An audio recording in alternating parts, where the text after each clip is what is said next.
following podcast contains spoilers and words like and gosh. Mate, did we watch a thing this week? Yeah, we did.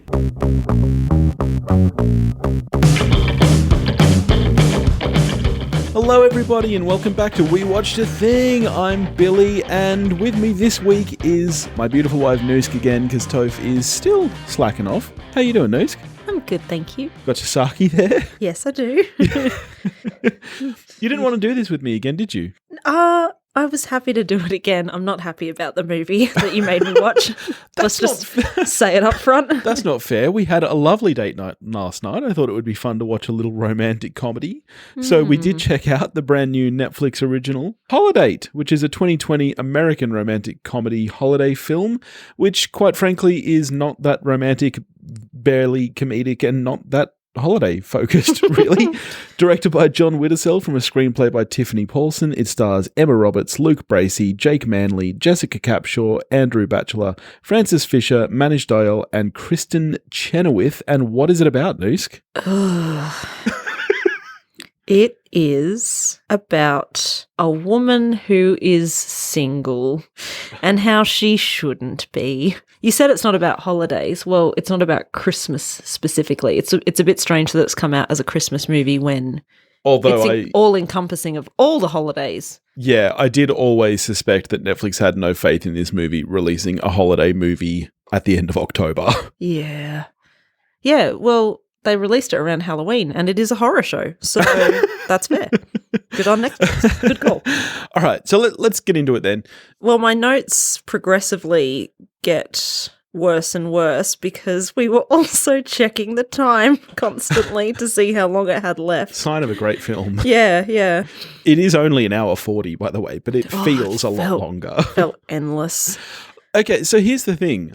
I like romantic comedies. I'm one of those guys that really enjoys rom-coms. And you and I have watched many a good rom-com. And here's the thing. Even bad ones, and enjoyed them. Yeah, people can rag on Nancy Meyers all they want. Nancy's my gal, man. I love a Nancy Meyers film. This movie, I felt like it just didn't really know what it was trying to do. I didn't like any of the main characters for starters. And that was hard for me. Part of the reason I thought we should do this is I really, really like Emma Roberts, actually. And I think she can be quite charming. And in this movie, she was just awful. Don't get me started on Luke Bracey, who, I mean, Home and Away is definitely where his career should have ended based on this film. Was he on Home and Away? Yeah. Oh, because I felt like I was watching Home and Away anytime he was acting. And I was like, am I just being, rude to all Australian actors? Like, is it just that his accent in this is a bit jarring and I feel like I'm watching Home and Away because they're all very American? Or no, there are definitely good Australian actors and he's not one of them. I mean, and she wasn't great either. As you say, she can be so charming. I've loved her in other things, but no character in this was likable.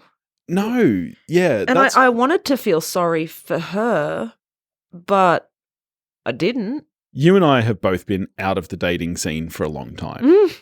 But I guess we have 15 years. Friends. Is the concept of a holidate a real thing, or is that something that this movie is just making up? Look, maybe for some people it is. They feel lonely around the holidays and they just want someone for the holidays, or in this case, they want someone around so that their family don't harass them about being single. But then the entire film was hinged on them being each other's holidates and, the haters can go away and then they told the family that was constantly harassing her that it was literally just holidating. Yes.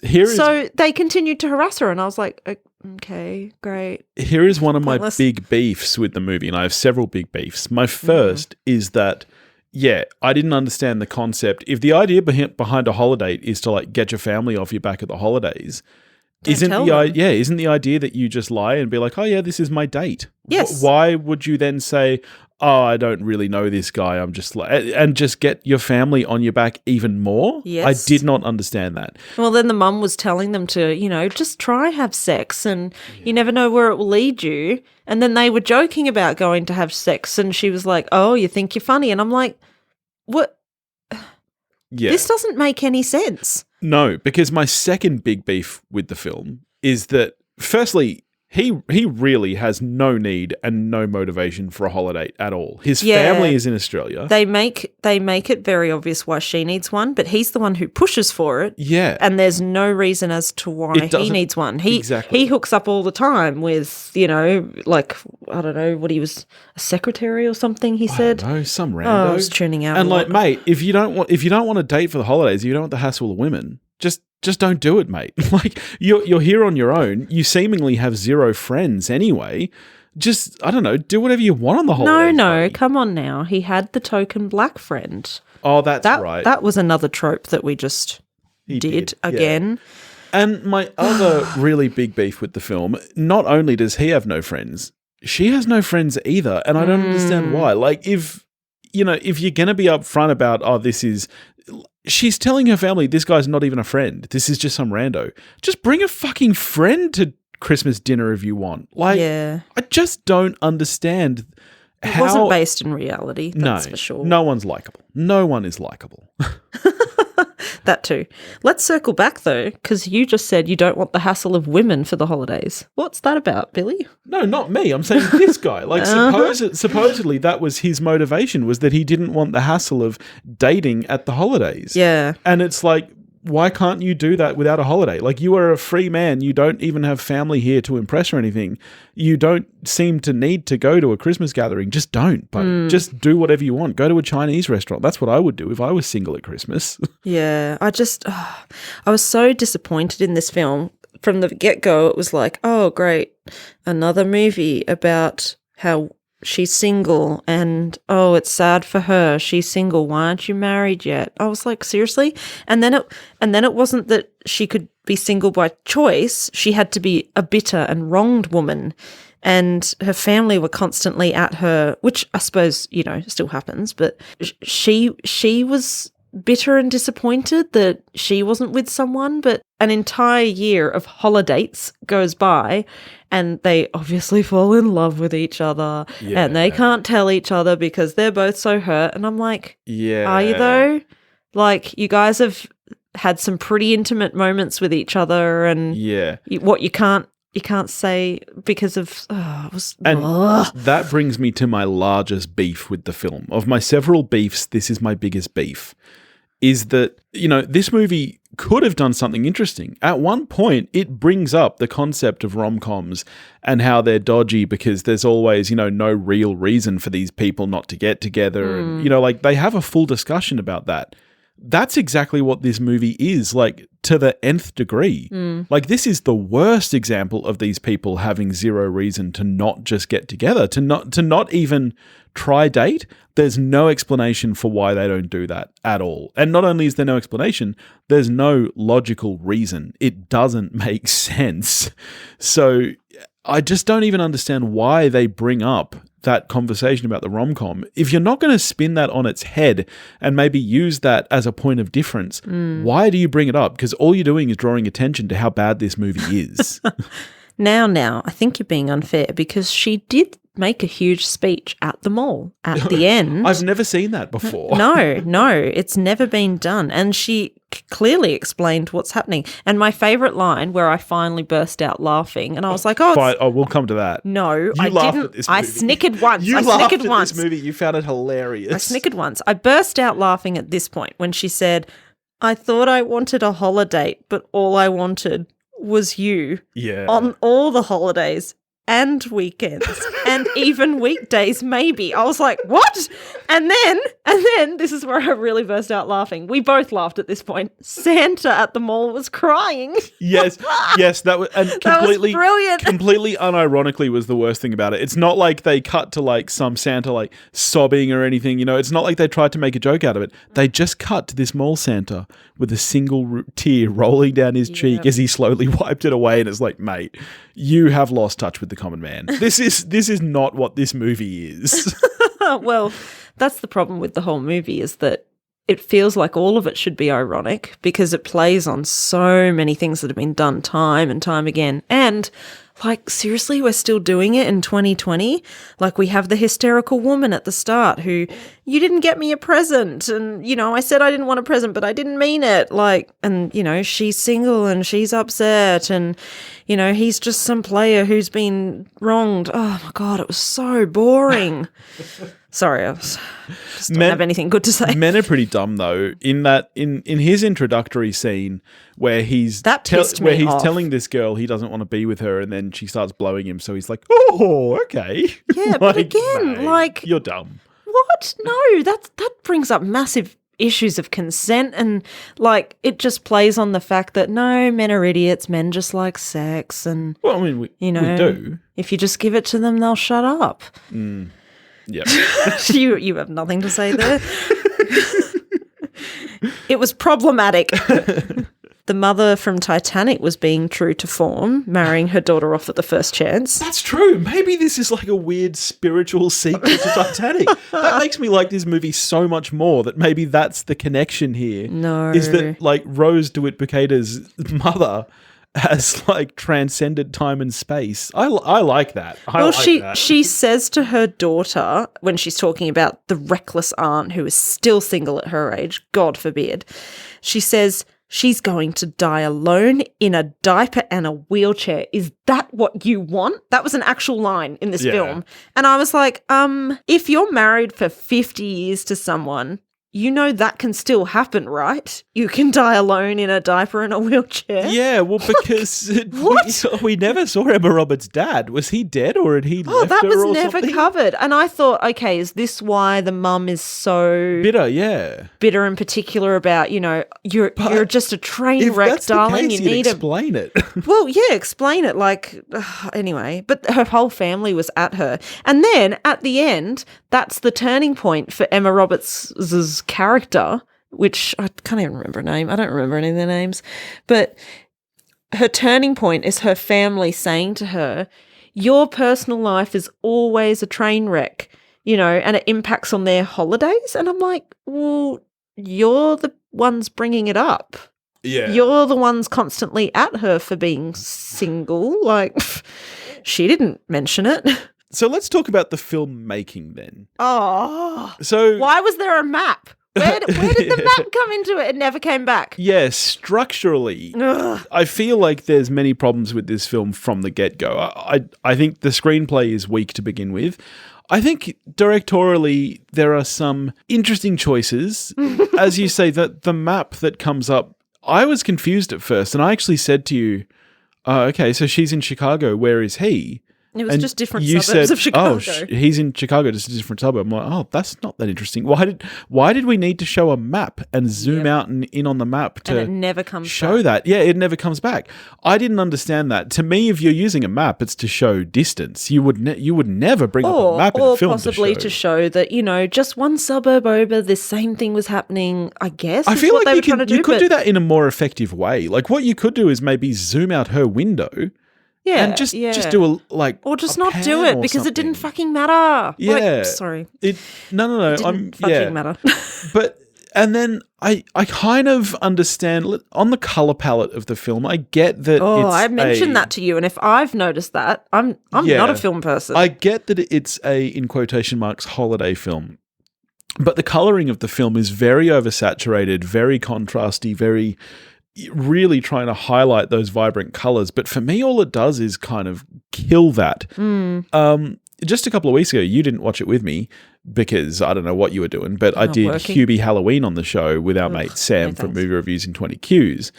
That actually did, and I mentioned this, that did a really effective way wouldn't know, I of don't colouring and lighting that really made me feel like Halloween. And maybe part of the problem with this film is, as we said, it doesn't focus on a specific holiday. I don't think it really knows what it's going for. Like, if you're a Christmas film, sure, there's a clear way to light and colour this. This is kind of just your generic rom-com with a little tiny holiday flair. And when I say holiday, it literally does, like, fucking, is it Labor Day? Or there was one where I think Labor we were trying Day to count is a how many celebration. holidays. And we were like, okay, oh my God, there's like over an hour left. How many more holidays do Americans celebrate? Because we were July 4th, yeah, we were at July 4th, so Independence Day. And we had already celebrated Cinco de Mayo. And I was like, these are two of the whitest people on the planet, but sure. Yeah. And then we were like, okay, what else could there be? Labor Day, Halloween, Thanksgiving. We were like, fuck, let's just get to Christmas. Yeah. And you suggested that we skip through things, which, as a movie review podcaster, Billy, I don't think your fans would approve. I've never done that before. I've never done it before. Irishman. No. I was there. I watched The Irishman. I may have done it over 4 sittings as a miniseries, and I may have. Did you finish it? Let's not get to that. Let's not talk about that. Debatable. Topher's not here. Oh, he'll listen though. Hi, Topher. Hey, buddy. But yeah, so I feel like visually the film just didn't really know what it was trying to do, and I think that's very clear in I think they just had a big costume budget for holiday theme dressing. Yeah. And they were like, cool, let's make a film out of that, because that's about all it has to hang on. What I did like, though, that's right, I'm going to bring up something I liked. I quite liked the soundtrack to the film. Oh, really? I think that didn't notice it. I think that the score and the songs that were chosen were like the one thing that really kind of, I wouldn't say kept me going, but it was decent. Well, though you did complain profusely about the rap in the credits. Oh, and no, I was like, just terrible. Turn it off. No, because that was clearly written for this film, and it was abysmal. Yeah, it was worse than a Disney credit song, Like, which is always you know that I'm pretty bad. fly. And I'm pretty, hashtag thug life. Like I cruise down the street rocking out some Damn It Feels Good to Be a Gangster every now and then. So you know that I know my rap. This was not lit, fam. Just saying. Just so the kids know that I'm cool and I'm with them. Dude, this ain't it. I don't think kids are listening to the podcast. I'm certainly not. Hi, kids. So as I said before, you were loving this movie up. I wasn't. You laughed several times. I didn't. I snickered. No, you laughed. You lolled. You lolled. didn't. Right What? early on, there was a really bad joke that was made, and you lolled. And I turned to you and I was like, "Oh my God, this! I don't know if I can be with this woman anymore." Fuck I can't remember what it was. Did you write down what it was you lolled at? I didn't lol. I snickered. It was when the girl at the post office or returns counter, that's what it was, where they met. Oh, and they hated each other at first. Such original. cute. Yeah, original. The girl behind them who kept interrupting them said something about tattoos or I made a bad decision or something. And she pulled it up and it wasn't clear. I didn't pick who it was at first, but Emma Roberts says, "Is that Matt Lauer?" And I snickered a little at that point because that is pretty funny. And she was just like, "Yeah, I was really into the Today Show." Because as you will remember, I used to watch it. You did. I would watch the next Today day Show. Yeah, at like 10 a.m. when I was pregnant and vomiting, and it was a happy thing that was on TV. Just go stuff yourself. Yeah, I don't make fun of your Matt Lauer tattoo though. I don't have a Matt Lauer I would never. How dare you? Not that sex pest. You also then laughed when there was a poo joke because, of course, it's a rom-com, so it has a poo joke. Yeah, that felt super cool when we got to that point. I was like, great. I might have zoned out there because I didn't understand why she took the laxatives. No, she didn't. Her sister kept feeding them to her because she thought they were something, and then the sister was like, "Oh no, they're laxatives." Who knows? So who carries around a purse full of laxatives? Because weren't they at a nightclub or something? No, it was remember when she was getting her into the pirate wench corset at home? They were at home. No, I missed all that because I didn't understand the She gave her a tablet for some reason. I can't even remember what. Doesn't really, whatever, who cares? And then she kept them with her. She took them to the nightclub. she left in stomach pain and the sister was like, oh no, they were laxatives. And I was like, oh, great. Now we're going here. And I think this is where I was like, okay, I think I know what this film wants to be. It wants to be Bridesmaids. Yes, that's what I find weird about the film. I'm glad you brought that up, because what I find really strange is that there's so much of it that seems very family-friendly rom-com. Every now and then they drop a word out there like cum, or like, you know, they'll say fuck multiple times in one scene. She said slut-shaming early on, and I was like, don't pretend for a second that this is a modern film and you're cool. Like, no, it's not. But you can't just go talking about cummies in a family rom-com. Don't say... Oh no, cummies are inappropriate. You don't bring up cummies. You saying cummies is inappropriate. I begged you not to. But yeah, I know what you mean. I was like, this movie wants to be a lot edgier than it is. Yeah. And, like, the most unrealistic thing of all time happened because she had terrible, you know, gastro diarrhea symptoms, whatever. And then he's hosing her off in the bath. Yeah. And she's like sitting there like, don't look at me. I'm like, how did he get the hose in the first place, love? Of course he had to look at you to come in the room and then aim it at your back. She could have showered herself. Yeah, easily. And then, wait for it, then they make love. I was like, whoa. Let's no one. For those who haven't seen the movie, they don't make love there in the bath, with a bath full of hosed off shit. No. They then go to bed, and you know he's looking after her because no holiday left behind, and then they just become like really romantic together, and I'm like, that doesn't happen. No woman on the planet feels like doing it after she's shat herself multiple times and had someone hose her down. Oh, is there anything sexier? God. Is there anything sexier than being hosed down like a whale at SeaWorld? Don't say that. I felt Emma Roberts deserved better than this script. Than this movie. Yeah. And he can go back to Home and Away. Yeah. So, and not only are these two not likable, no one is likable. Kristin Chenoweth, what has she done to her face? I feel like people used to like Kristin Chenoweth, and she used to do... Look, she's a musical sweetheart, but I will say she did look a little like a leather purse in this, but perhaps that was the character they were leaning into as well. She was meant to be the unstable aunt. She was always bringing a holiday, which is where Emma Roberts got the idea. You know, and then she found happiness and love in the end. And I was like, oh, kill me now. Great. Oh, I was just so done with it. And that was like 10 minutes in. I think even 2 minutes in, you and I said to each other, this isn't good. Yeah. I mean, it was a rough start because our little turdy kids were coming out of bed. But yeah. Don't have kids. That's your catchphrase. Hi, Toph. It's too late now, buddy. You're in it. Oh, and what about the scene in the nightclub where that's their first holiday, the New Year's Eve? Yeah. And she, you know, meets the girl in the bathroom who's crying because... I don't know. There's like a stain on her dress. Yeah, she's red wine. Yeah. Well, that didn't look like red wine. I thought it actually looked quite classy. I was like, that's a nice dress. Well, they dress, said big red flower on it. They said it looks like a flower, and she's crying, and she's like, my whole life I've wanted to get engaged on New Year's Eve, and I was like, that's not a goal people have. Like, what? What are you talking about? And then so Emma Roberts and her switch dresses, but she is a very curvaceous girl, and Emma Roberts is, you know, like the size of my finger.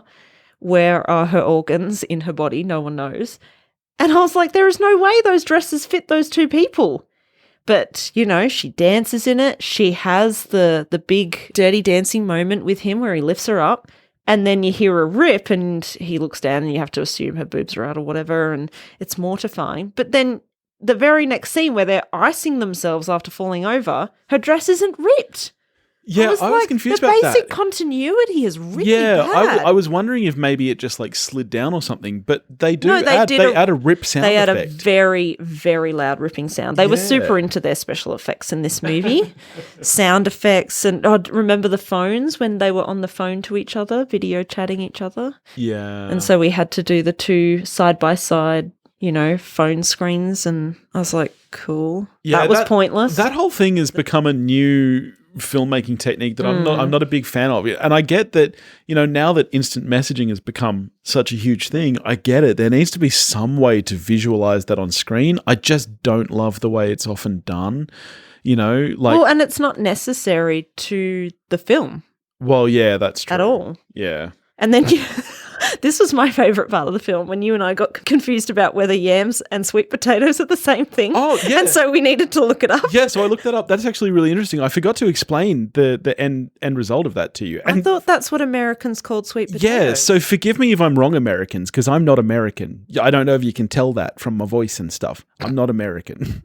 But so more Billy. They do call them yams. They do call sweet potatoes yams, to the fact where now sweet potatoes, like when you buy them in a grocery store, they usually say yams, but it's now a legal requirement for them to also say sweet potato. So they're called like yam sweet potatoes. What? Because you can also get yams over there. The reason they call sweet potatoes yams is because when the Africans first came over, they thought... By choice.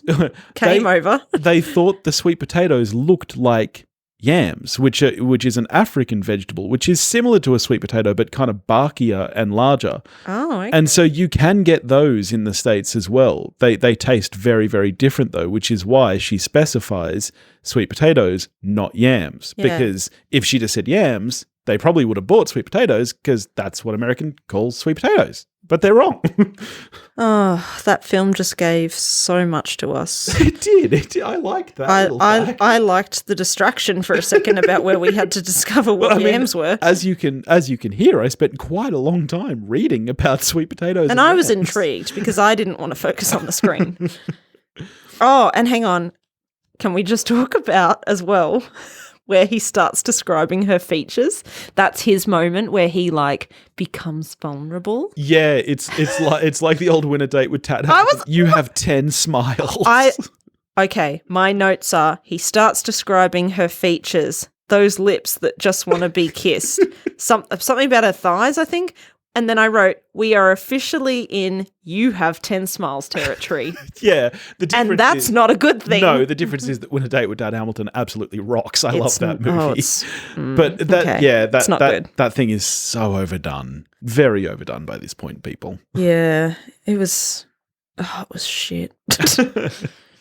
All right. How are you scoring this? 1 out of 10. I never want to see this film again. Okay. Thanks for making me watch it. Bad day to be Netflix. I'm a 2 out of 10. In typical Billy form, always rating bad movies slightly higher. Slightly higher? You gave AI an 8. Yeah, because AI fucking rocks. Topher messaged me and he was like, #hate on Noosk. Oh. And I appreciate the support, Toph. Someone has to live with him. Well, speaking of Toph, he will hopefully be back week after next. Next week... He's very sleep deprived, and that's fair enough. Next week, I've got another great guest coming on the show. I'll be joined by Paul from the Countdown Movie and TV Reviews podcast, one of my absolute faves. We'll be talking about the new horror movie, The Empty Man, next week. And I just want to give a quick plug here as well to last week's amazing guest, Sam Hurley, who I love.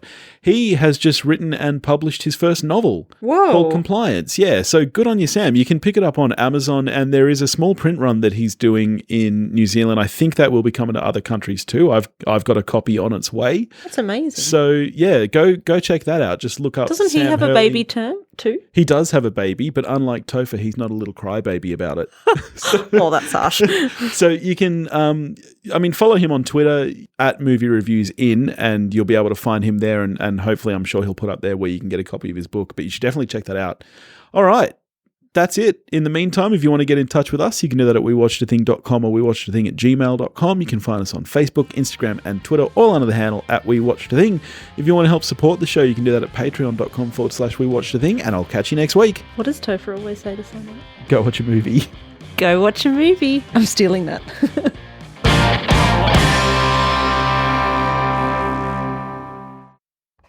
Hello. What? I had to test the mic. Hello. Piss off.